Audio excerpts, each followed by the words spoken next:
You know, I never thought a simple flight home would turn into the wildest story of my life sitting there in seat 7C, dead tired, just trying to catch some shut-eye after months of grueling training sessions that had me up at dawn and crashing late every night.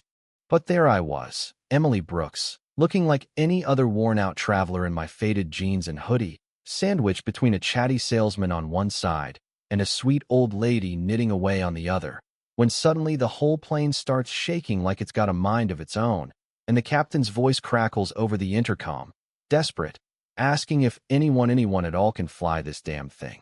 It hit me like a thunderclap, pulling me straight out of that deep sleep, my heart pounding as I realized this wasn't just turbulence.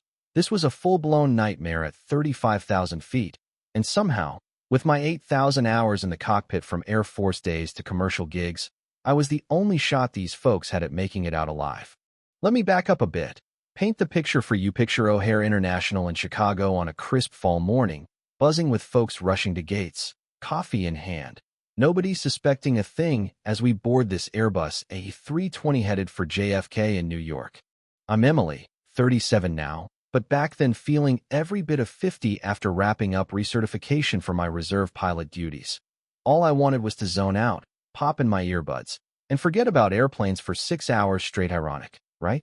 The salesman next to me, let's call him Tom, he's hammering away on his laptop, muttering about some deal gone south, and glances over with that polite stranger smile. Rough week, huh? I just nod, yawn, you have no idea, and close my eyes, drifting off as the engines hum us into the sky over the Great Lakes. The old lady, Mrs. Hargrove, she introduced herself later, pats my arm gently, whispering, "Get some rest. Do you look like you need it?" Assuming I'm some corporate drone burning the midnight oil. Little did they know, I'd flown F-16s through sandstorms in the Middle East, handled cargo hauls in blizzards, and stared down emergencies that'd make most pilots sweat bullets. But that day, I was just another passenger, or so I thought.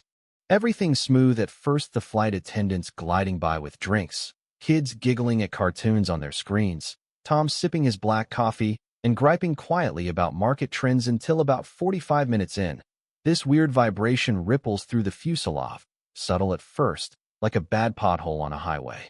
Up front in the cockpit, Captain Alex River, a solid guy with 25 years under his belt, and his co-pilot, young hotshot named Lena Voss. They're scanning dials, thinking it's nothing.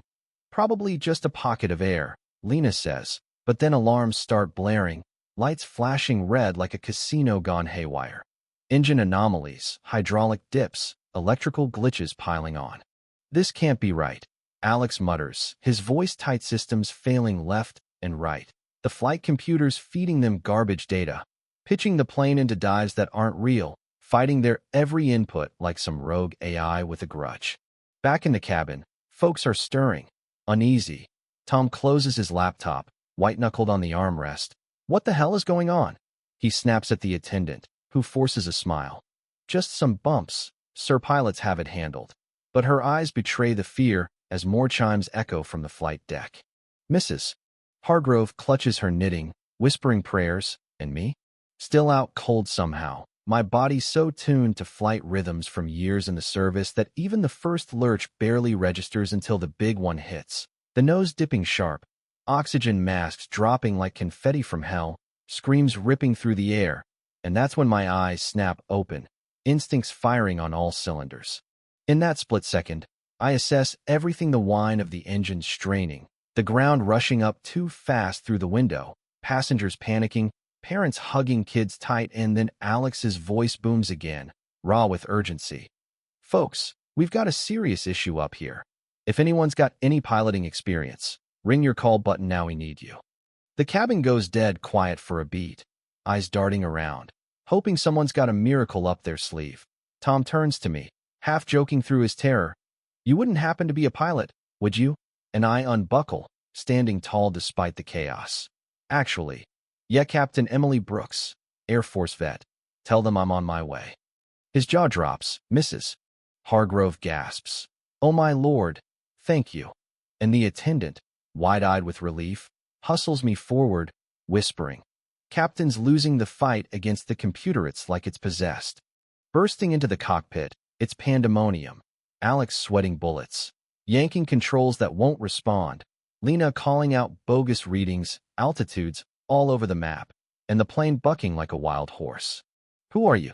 Alex barks, glancing back, and I slide into the jump seat. Calm as I can muster.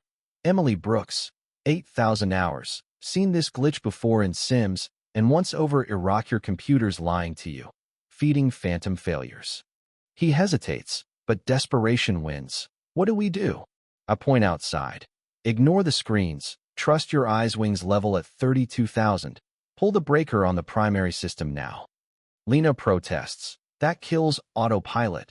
But I cut in sharp. Autopilot's trying to kill us, do it. They flip it, and suddenly the ride smooths. The fight easing. Alex exhaling. Damn, you're right, how'd you know? I shrug, hiding the adrenaline rush. Experience. And a gut that saved my ass more times than tech ever has. From there, it's all hands on deck. We're burning fuel like crazy from the malfunctions. Boston's too far, so we divert to Detroit Metro, closer, with a long runway, and fire crews ready. Inner turmoil hits me hard. I'd boarded to escape this world, to just be normal for once, but here I am, directing these two like a drill sergeant, coaching a manual descent they've barely practiced since training. Alex, ease the throttle, watch the horizon. I guide, while Lena radios ATC, voice steady now. Declaring emergency, need straight into runway 22. Passengers are terrified back there. Tom later told me he was thinking of his kids, Mrs. Hargrove praying for her grandbaby. Sand. I advise Alex on the PA. Tell him we're good, diverting safe, extra pilot helping. He does, and you can feel the cabin breathe easier. But fuel's dipping low, my mind racing. What if we flame out? Yet we push on, descending through scattered clouds, Detroit's lights twinkling like a beacon. Final approach is pure cinema. Alex at controls, me calling corrections, nose up a hair, flaps full. Lena reading speeds, the runway rushing up, wheels kissing pavement smooth as silk, brakes howling as we stop short. Cheers erupt, tears flow. Alex turns, gripping my hand. You saved us all, thank you. I nod, exhausted but alive, team effort. But yeah, glad I woke up. Walking off that plane into Detroit's terminal, surrounded by grateful hugs. Tom slapping my back. You're a legend, Mrs. Hargrove pressing a knitted scarf into my hands. For my hero, it hits me how close we came, how one glitch could end it all, but also how ordinary folks rise up when it counts. Reporters swarm later, dubbing it the miracle on Flight 412, but I downplay it, crediting Alex and Lena, though deep down, I wonder, was it fate putting me in that seat, or just dumb luck? Makes you think about responsibility even off duty. Are we ever really off the hook? What if no one had stepped up? Would tech have won, or human grit? Anyway, that's my story, folks. Wild, right? Drop a comment below. Ever been in a pinch where you had to step up unexpectedly? Who's the real hero in emergencies like this? Pilots, tech, or just plain luck? Share your take. Hit like if it got your heart racing. And subscribe for more real-life tales that remind us life's full of plot twists.